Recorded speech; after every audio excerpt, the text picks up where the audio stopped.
सूरज भगवान की कहानी। एक ब्राह्मण था, उसके 2 पुत्री थी। दोनों पुत्रियों को सूरज भगवान की भक्ति थी।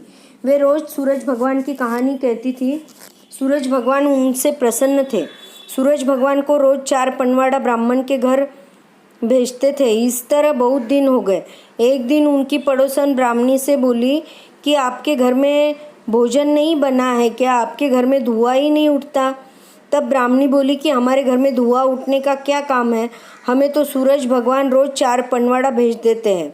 2 पनवाड़ा पुत्रियाँ खा लेती है, 1 पनवाड़ा मेरे पति और 1 पनवाड़ा मैं खा लेती हूँ। तब पड़ोसन बोली, यह तो बहुत अच्छी बात है, पर यदि तुम अपने पुत्रियों को घर से निकाल दो तो तुमको रात को भोजन भी नहीं बनाना पड़ेगा। ब्राह्मणी सौतेली माँ थी, इसलिए उसने यह बात मान ली। अब ब्राह्मणी आटी पाटी लेकर सो गई। ब्राह्मण आया और पूछा कि क्यों सोई हो? ब्राह्मणी बोली कि आप अपनी पुत्रियों को घर से निकाल दो तो मैं उठूंगी। तब ब्राह्मण बोला ठीक है। दूसरे दिन ब्राह्मण अपनी पुत्रियों को बोला कि चलो तुम्हारे ननिहाल चले। दोनों पुत्री ब्राह्मण के साथ चली। चलते चलते रात हो गई तो वे एक पीपल पर गट्टे पर विश्राम करने के लिए रुक गए। सवेरे ब्राह्मण उठा और बोला कि हे धरती माता और सूरज भगवान, मैं आपके भरोसे दोनों पुत्रियों को छोड़ रहा हूँ। ऐसा कहकर ब्राह्मण उनको सोता हुआ छोड़कर चला गया। दोनों पुत्रियां जागी और ब्राह्मण को न देखकर रोने लगी। ऐसे करते करते संध्या हो आई। तब सूरज भगवान ब्राह्मण का भेष धरकर उनके पास आए और पूछे कि तुम लोग क्यों रो रही हो? तब वह बोली, हमें हमारा बाप यहाँ पर छोड़ के गया है। तब सूरज भगवान बोले कि मैं तुम्हें एक एक गैया मैया नाम की गाय देता हूँ। यदि तुम दोनों धर्मी हो तो गाय की पूंछ पकड़कर नदी के पार चली जाओ। तब बहनें बोली, हम तो पाप जानती नहीं है, हम तो केवल सूरज भगवान की कहानी जानती है। फिर वे दोनों नदी के पार चली गई। वहाँ सामने एक साधु की कुटिया थी। साधु भिक्षा लेने बाहर गया हुआ था। दोनों बहनें कुटिया में गई और डर कर कुटिया बंद करके बैठ गई। इधर साधु को 1.25 मन भिक्षा मिली। साधु ने सोचा, आज तो किसी के सौभाग्य से ही मुझे इतनी भिक्षा मिली है। साधु आया तो देखा कि कुटिया बंद है। तब दोनों बहनें बोली कि आप हमारे धर्म के पिता बन जाओ तो ही हम दरवाज़ा खोलेंगी। साधु ने कहा ठीक है। इस तरह दोनों बहनें साधु के पास रहने लगी। जब दोनों बहनें विवाह योग्य हुई तो साधु ने दोनों के हाथ देखे। एक बहन के हाथ में बादशाह से विवाह होना लिखा था और दूसरी बहन के हाथ में राजा से विवाह होना लिखा था। साधु ने दोनों का विवाह कर दिया और बहनों से बोला कि जब तुम दोनों दूध फटा हुआ, दही बिचला हुआ और फूल मुरझाया हुआ देखो तब समझ लेना कि मेरे देवलोक जाने का समय आ गया है। बहनें विदा हुई। ससुराल पहुँचते ही उन्होंने देखा कि दूध फट गया है, दही बिचल गया है और फूल मुरझा गया है। तब वे बोली कि हम अपनी पीहर जाएगी। तब उनके पति बोले, उस साधु के पास जाकर क्या करोगी? वे बोली कि वे हमारे धर्म के बाप हैं, हमको पाला पोसा है।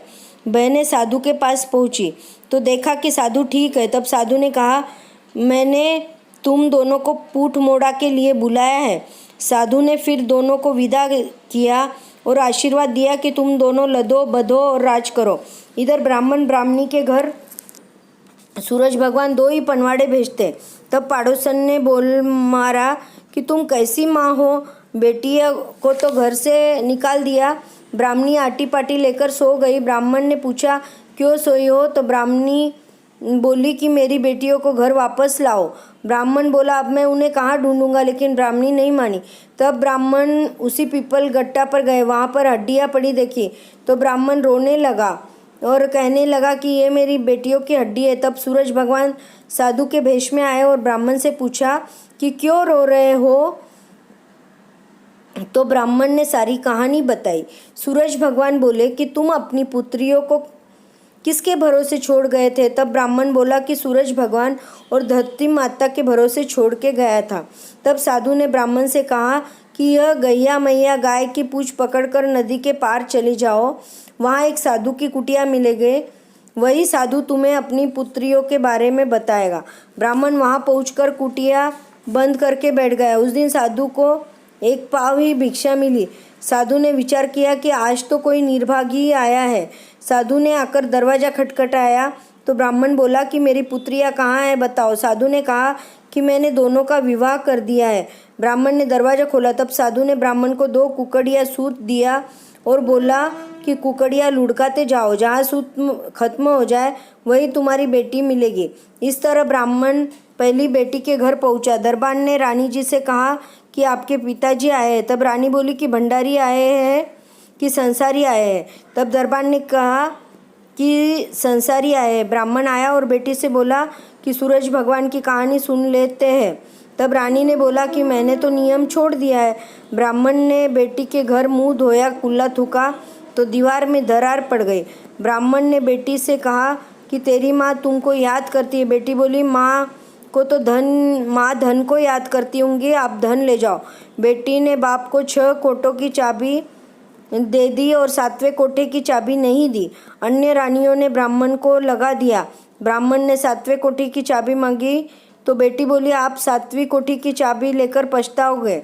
पर ब्राह्मण नहीं माना। 7वीं कोठी खोली तो देखा कि उसमें कोई आदमी रो रहा है, कोई हंस रहा है, कोई अंधा है, कोई आड़ी कोड़ी है, कोई अपंग है। ब्राह्मण ने पूछा भैया आप लोग क्यों हंस रहे हो और क्यों रो रहे हो?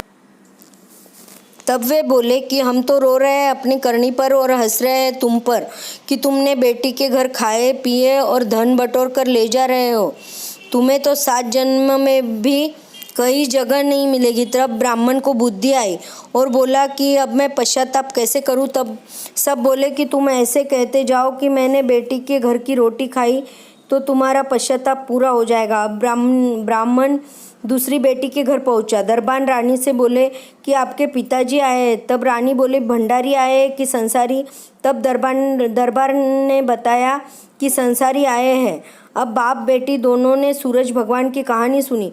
तब बाप ने कहा तेरी बड़ी बहन में भीखा पड़ने वाला है, सो तुम उसकी सहायता करना। बड़ी बेटी ने सूरज भगवान की कहानी नहीं कही, इसलिए उसकी कंगाली आ गई। राजा लकड़ी बेचकर गुजारा करने लगा। एक दिन वह लकड़ी काटने जा रहा था तो रास्ते में उसे लक्ष्मी माता, धर्म माता, करम माता और होनी माता मिली। चारों कहने लगी मैं बड़ी हूँ। तब राजा से उन्होंने न्याय करने को कहा। राजा बोला लक्ष्मी का क्या, वह तो आती जाती है। धर्म का क्या कहना, जितना चाहे धर्म करो, कम है। कर्म तो करना ही पड़ता है, इसलिए होनी माता को प्रणाम करता हूँ क्योंकि होनी तो होकर ही रहती है। तब होनी माता ने सोची कि राजा ने मुझे बड़ा किया है, अब मुझे राजा को बड़ा करना चाहिए। एक दिन उसके नगर को राजा मर गया। मंत्रियों ने कहा जो पहला व्यक्ति नगर के द्वार पर मिले उसे ले आओ, उसे राजा बनाएंगे। सेवकों को वही लकड़हारा मिला, उसको वे लाए तो मंत्री बोले यह तो लकड़हारा है, दूसरा आदमी लाओ। सेवक 3 बार गए, तीनों बार वही लकड़हारा मिला तो वे बोले तुम हमारे साथ चलो, तुम्हें राजा बनाएंगे। तब राजा बोला पालकी लाओ, पोशाक लाओ। फिर सेवक लकड़हारे को राजसी सम्मान देकर महल में ले गए और उसे राजा बनाया। इधर बहन ने गरीबी से तंग आकर अपने बच्चों को छोटी बहन के पास भेजा। छोटी बहन ने बच्चों को खिलाया पिलाया और खूब सारे हीरे मोती आटे की लोथ में छुपाकर भेज दिया और कहा अपनी माँ को दे देना। रास्ते में सूरज भगवान साधु का भेष लेके आए और बच्चों को बोले आटे की लोथ का तुम लोग क्या करोगे? हम 2 रोटी बनाएंगे। दूसरे दिन बच्चे फिर मासी के गए। मासी ने पूछा आटे की लोथ माँ को देने के लिए बोला था, क्या हुआ? तो बच्चों ने सारी बात बताई। तब बहन ने बांस की नली में हीरे मोती भरकर बच्चों को दे दिया। रास्ते में वही साधु मिले और बोले हम बूढ़े हैं, लकड़ी हमको दे दो। यह कहकर वह लकड़ी ले ली। तीसरी बार बहनों ने कपड़े का गुदड़ा बनाकर उसमें हीरे मोती भर दिए। रास्ते में साधु ने गुदड़ा भी छीन लिया। एक दिन बड़ी बहन ने बच्चों से पूछा कि मासी मेरे लिए कुछ भेजी है क्या? बच्चों ने सारी बात बताई। तब बहन ने बच्चों से कहा कि मासी को पूछना माँ तुम्हारे घर आ जाए क्या? मासी ने हाँ कह दी तो बड़ी बहन छोटी बहन के घर चली। रास्ते में एक हरा भरा बाग था। बहन के पैर पड़ते ही वहाँ कांटे ही कांटे हो गए। बाघ बोला कौन निर्भाग्य आया है? आगे चली तो एक औरत बिलोना कर रही थी और बच्चा खेल रहा था। वह बोली बड़ी दूर से चलकर आई हूँ, मुझे छाछ पिला दो। इतने में बिलोना गिर गया और बच्चा मर गया। आगे एक आदमी खेत पर काम कर रहा था। बहन के पैर रखते ही बैल मर गए और खेत वीरान हो गया। आदमी बोला, कैसी निर्भाग्य आई है। छोटी बहन के घर पहुंचकर वह वहां रहने लगी। छोटी बहन भगवान सूरज की कहानी कहती, तब वह भी साथ कहानी सुनती। बहुत दिन हो गए। एक दिन राजा बड़ी बहन को लेने आए। तब बहनोई ने कहा कि साधु आ रहे हैं। तब बड़ी बहन बोली कि बहनोई, मुझे मौसा मार रहे हैं। राजा आए और बड़ी बहन को बोले, घर चलो। तब बहन बोली कि आप बच्चों को ले जाओ, मैं जैसी आई थी वैसी ही जाऊंगी। बड़ी बहन जाने लगी तो छोटी बहन से बोली, मैंने इतने दिन तुम्हारे घर खाया पिया तो मेरा पाप कैसे उतरेगा। तब छोटी बहन बोली कि तुम रास्ते भर यही बोलती जाना कि मैंने छोटी बहन की रोटी खाई तो तुम्हारा पाप उतर जाएगा। बड़ी बहन के रास्ते में वही खेत आया। उसके पैर रखते ही खेत हरा भरा हो गया और बैल खड़े हो गए। आगे रास्ते में बिलोना पड़ा था और बच्चा मरा पड़ा था। बहन वहां पहुंचते ही बिलोना भर गया और बच्चा जीवित हो गया। आगे रास्ते में बाघ आया जो वापस हरा भरा हो गया। सब कोई कहने लगे कि कोई सुभागिन आई है। तब बहन बोली कि ये तो सब सूरज भगवान की कृपा है। बहन राजा के पास पहुंची और नियम से सूरज भगवान की कहानी कहने लगी। उनके सब तरह का ठाट बाट हो गया। हे सूरज भगवान, जैसे उनको टूटे वैसे सबको टूटे। कहता सुनता हुंकारा भरता सबके भंडार भरे। खोटी की खरी अधूरी की पूरी।